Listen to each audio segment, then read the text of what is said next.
Number 8. Rosco McQueen Firefighter Extreme, a fully 3D action game set in a single skyscraper you explore floor by floor. In 1997, a small British team, Slippery Snake Studios, built an arcade adventure around one job: getting people out of burning buildings before everything collapses. The fire spreads, the clock runs, and the game treats each rescue like a boss fight. Sony published it in Europe, and Psygnosis carried it to America a year later.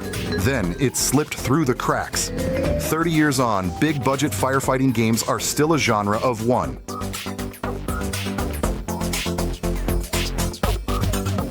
Number 7. Libero Grande, the football game where you do not control the team. Namco took the rule every soccer game agreed on: you are the whole squad, and threw it away.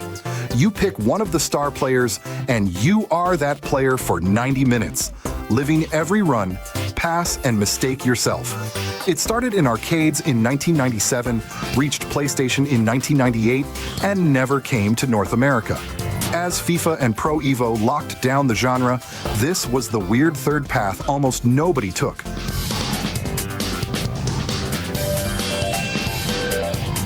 Number 6. Poy Poy, Konami's 4-player chaos engine. The rules fit in one sentence: grab whatever the arena gives you, rocks, logs, blocks of ice, even the other players, and throw it in someone's face. Plug in a multi-tap, add 3 friends, and it becomes the kind of screaming party game the PlayStation supposedly didn't do. Win matches, earn prize money, buy better gear, repeat. Konami shipped it in 1997, gave it one sequel, and quietly moved on. Today, couch battle games are a whole industry. This one got nothing. Ready, go! At number 5. Rapid Reload, the run-and-gun America refused. Made by Media.Vision in 1995, the studio that created Wild Arms right after, it's pure arcade adrenaline. 2 gunslingers, 4 weapons, a grappling hook, and bosses stacked wall to wall.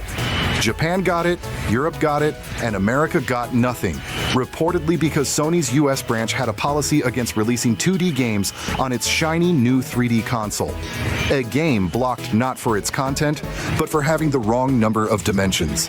It's one of the earliest PlayStation releases.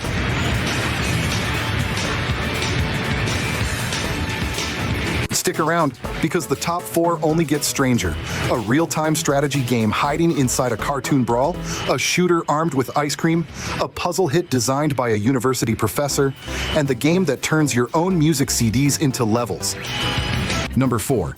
Team Buddies, the last game Psygnosis' Camden studio ever made, and one of the strangest send-offs in PlayStation history. Little pill-shaped soldiers fight over crates that fall from the sky, stack the crates, and they build into weapons, vehicles, even base upgrades. A real-time strategy game disguised as a cartoon brawl. It's foul-mouthed, ridiculous, and mechanically years ahead of the party games it resembles. It launched in September 2000, within weeks of the PlayStation 2 arriving, like opening a restaurant the night the street moves away.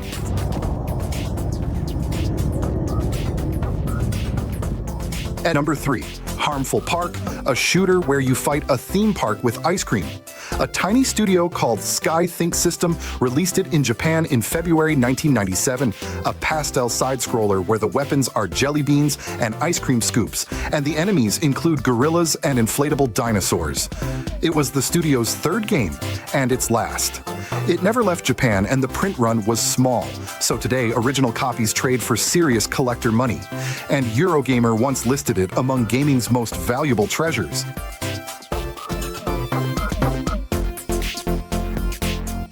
Number 2. Intelligent Qube, the puzzle game designed by a university professor. Masahiko Sato taught at the Tokyo University of the Arts, and his game feels like an art installation you can lose. You stand on a vast floor of stone as waves of massive cubes roll toward you, erasing them one calculated step before they crush you. In Japan, it was a hit, some 750,000 copies in 1997, plus an award at the Japan Media Arts Festival. Renamed Kurushi in Europe, it evaporated everywhere else.